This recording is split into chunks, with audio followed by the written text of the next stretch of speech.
So today we're going to interview Henry Kaminski. He is an entrepreneur. He is a branding doctor. We're gonna find out what that means. We're gonna find out what he's doing, how he got here, what keeps him motivating, and hopefully he'll give you advice that will help you succeed in your life and hopefully in mine. I'm really excited to go meet him, to see his story, to hopefully get something out of it. So here we go. It's raining. But it's okay, I'm gonna make it the best day ever! Here we go, here we go, here we go, here we go, here we go! In my old school Mercedes, smoke OG grown. When I'm Californicating, wrist, finger ring on my hand. Oh my god, you guys, these houses are so big and so beautiful. One thing I love about New Jersey is that the suburbs and the nice areas are so nice. Literally, it's like the perfect place to settle, I feel like. 50 feet away. Ah, I'm scared. 50, whoa. On the right? The destination is on your right. I'm here! Okay, you guys. I'm super excited for this. I feel so good about it, and I can't wait to just do this.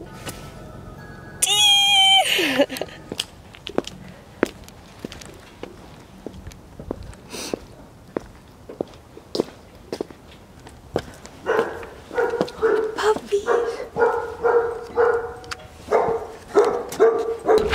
Afraid of dogs? No, and I love pit bulls.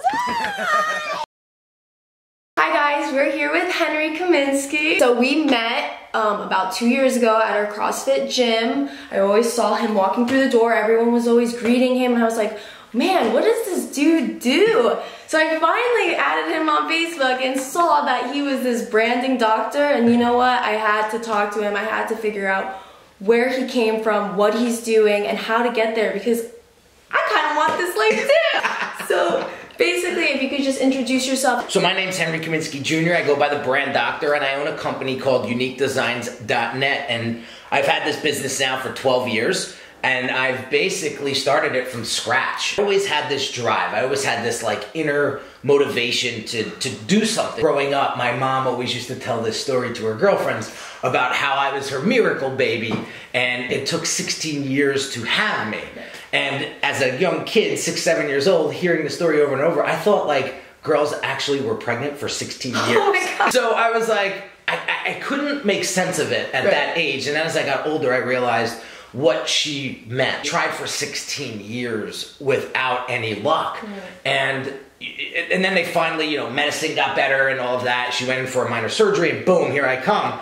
And I said to myself, wow, like that determination, that motivation, that persistence. I don't know if I would try something for 16 years. The story sort of stuck in my head. And then as time goes on, my mom tells the story when I was 2, doing her thing in the kitchen or whatever. She come into my room, in my crib, and I'm blue and unresponsive. Oh, no. And what happened was, I saw salt in my body or something like that due to poor nutrients. They rushed me to the hospital, they bring me back to life. And, wow, you know, they tried for 16 years. This happens 2 years later, like, I'm here on borrowed time. I gotta make something of this, and this story really helped me boost my entrepreneurial career, and my whole story throughout life was, you know, never give up, stay persistent, you know, you're here for a reason. My uncle has some influence at a local hospital and gets me in there, and I just start working my way up. Like, I started as bare bones bottom. On the ladder. Yeah. Well, this one guy gave me a shot, planning fundraising events for sudden infant death syndrome. And I worked for the SID Center for 5 years. And what I did was I planned special events for the families who all lost a baby to SIDS. Danielle Monero from Z100.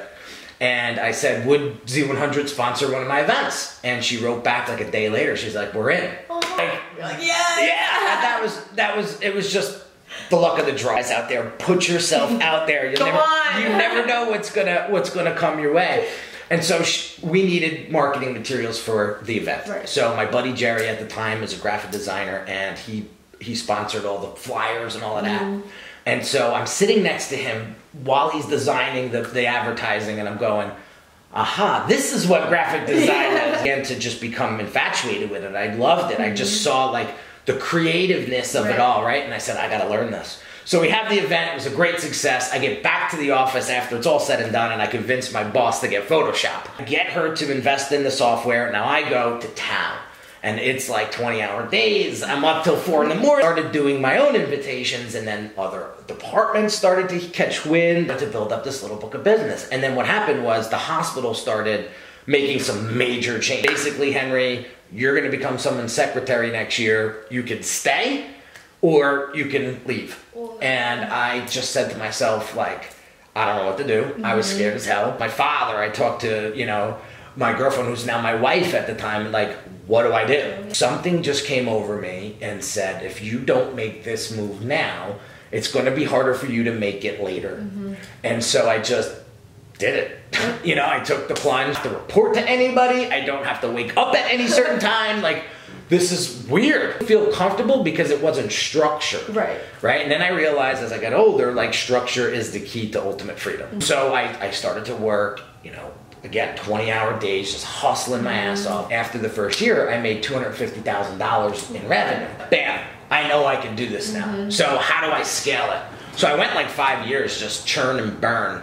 And I woke up one day, it was a Saturday. I remember turning on the television, it'll catch like the college games, and I was like, is this what I'm gonna do when I'm 50? Like, am I gonna be working Fridays and Saturdays and Sundays? And I had money in the bank, but I didn't even have time to spend it. So I was like, this isn't the quality of life that I thought entrepreneurship was all about. I started to resent my clients. I started to be angry at them. It wasn't their fault. It was me. I was unhappy, right? So lost some clients, gained some clients. It's enough.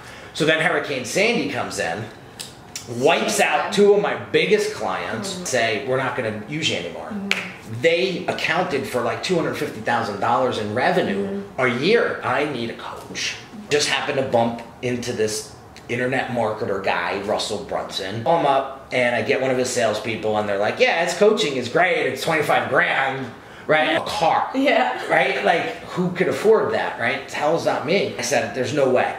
They were like, well, there's this $10,000 program that he does. I have good credit, so let me put on the credit. We're both hysterical crying on the first call as I tell him the story.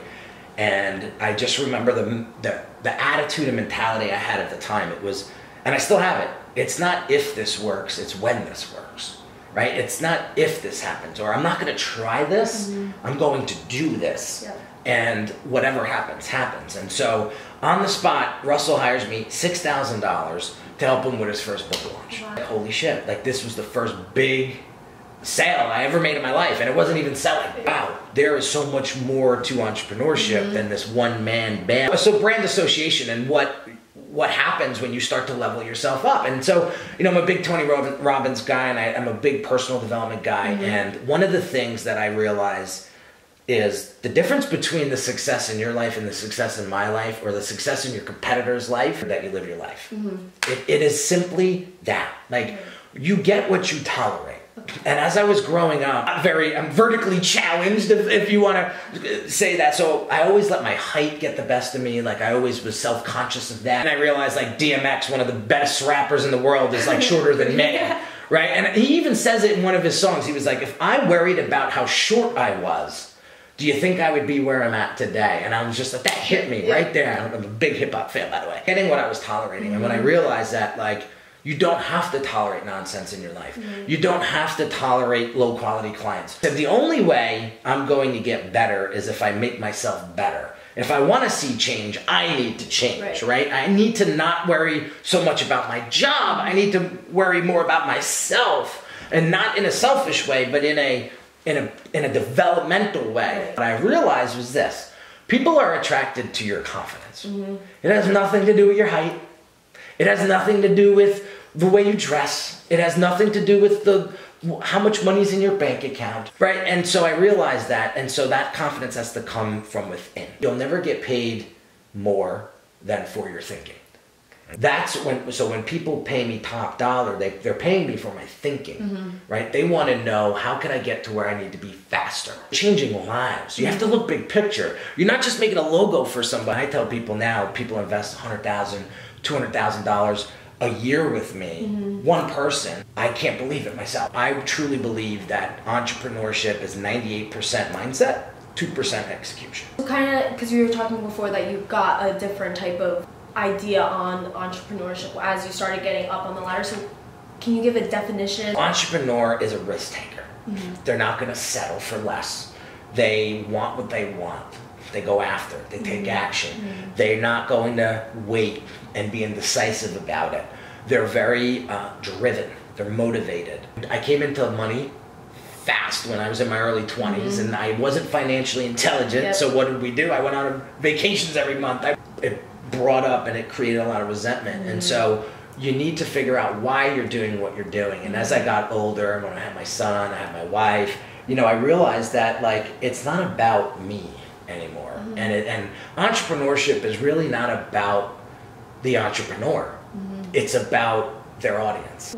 Where does this love for people come from you? I feel like when I watched a couple of your videos, people were talking about how much they saw when you would talk to them, that you really, really cared for them. And I feel like I have that personality and that trait as well. And it's because I love hearing people's stories. That's why I, you know, messaged you. I wanted to hear your story. But for you, where does this love and caring come from? So I got the best of both worlds with my parents. So my father was the work ethic guy. Like he worked 4 jobs.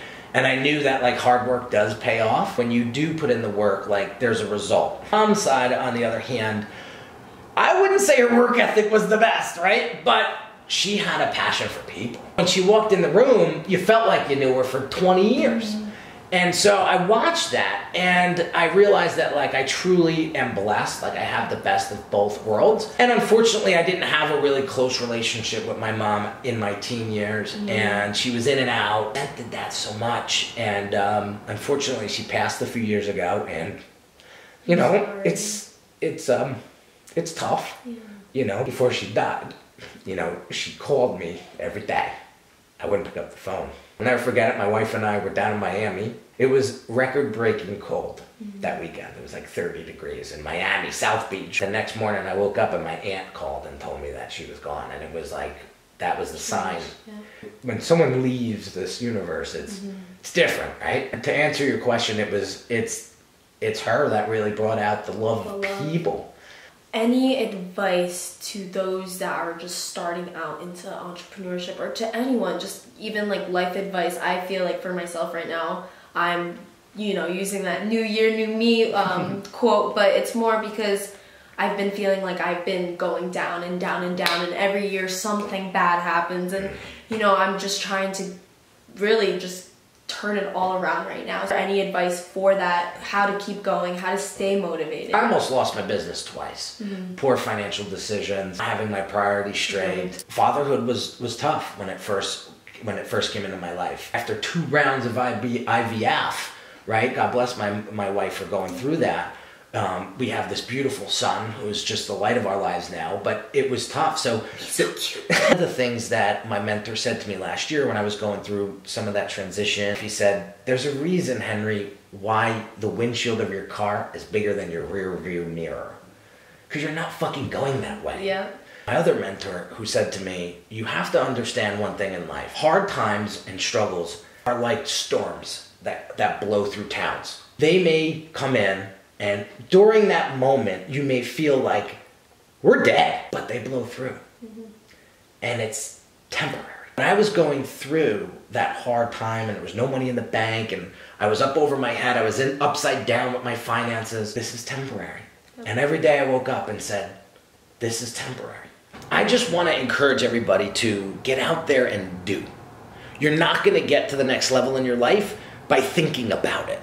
Right? It's all in the action, and it's you have to work on yourself. Success isn't something that you earn, it's something that you attract.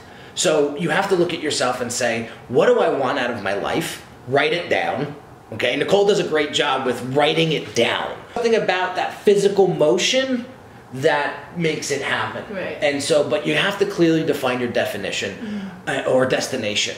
You have to design it, because if you don't design it, I can guarantee you 5 years from now, you won't be driving the car you want, you won't be living in the apartment or house that you want, you won't have the people in your life, you won't have that boyfriend or girlfriend or husband or wife that you want if it's not designed. Would you ever jump in your car and just drive around town and not know where you're going? Blindfolded. Yeah, it's the same thing in life and it's the same thing in business. You don't know where you're going, don't get in the car. Hit the GPS, dial that destination in first, then go. Awesome. Thank you so much, Henry. You're welcome. All right, I'll see you guys soon. Woo!